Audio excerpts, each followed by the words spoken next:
রাজ্যে সরকার বদলের আবহে দিকে দিকে বিশ্ব বাংলার লোগো ভাঙার ঘটনা অব্যাহত। এবার সেই ছবি দেখা গেল রায়গঞ্জ শহরেও।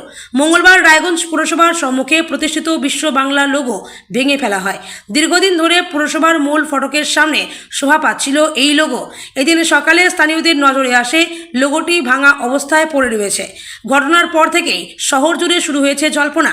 রাজনৈতিক মহলের একাংশের দাবি, রাজ্যে পালাবদলের পর থেকেই বিভিন্ন সরকারি দপ্তর ও জনবহুল স্থান থেকে বিশ্ব বাংলার লোগো সরানোর কাজ চলছে। তারই রেশ এবার রায়গঞ্জে। এখন প্রশ্ন উঠছে, বিশ্ব বাংলার লোগো সরানোর পর ওই স্থানে কি বসানো হবে? ভারতের সংবিধানের প্রতীক অশোক স্তম্ভ বসানো হবে কিনা তা নিয়েও চলছে চর্চা। এ বিষয়ে পৌরসভার তরফে এখনও কোনো সরকারি প্রতিক্রিয়া মেলেনি। তবে রায়গঞ্জ টিভি সূত্রে জানা গিয়েছে, লোগো পরবর্তী পরিস্থিতির উপর নজর রাখা হচ্ছে।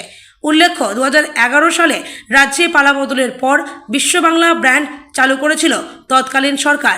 রাজ্যের পর্যটন, হস্তশিল্প সহ বিভিন্ন ক্ষেত্রে এই লোগো ব্যবহার করা হয়।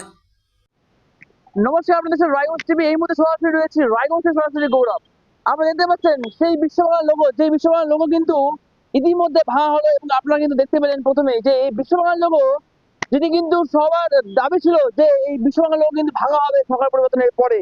আর আজকে সেই বিশ্ববাংলা লোগো কিন্তু সে ভাঙা হলো এই রায়গঞ্জ পৌরসভার উদ্যোগে।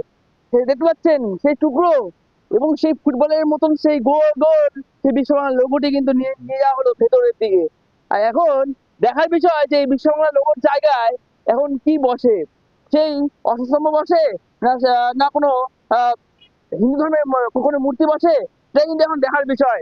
কিন্তু একদিন সেটা দেখে কিন্তু অবাক হচ্ছি যে এই সেই টুকরো, এই টুকরোগুলো কিন্তু বিশ্ববাংলা লোগোর টুকরো।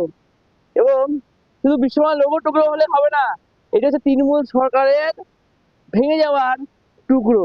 দেখতে পাচ্ছেন একদম পরিষ্কার দেখা যাচ্ছে যে এই লোগো কিন্তু ভাঙা হয়েছে। আর এই রায়গঞ্জ পৌরসভাতে, রায়গঞ্জ থেকে গৌরব রাজ্য, রায়গঞ্জ টিভি।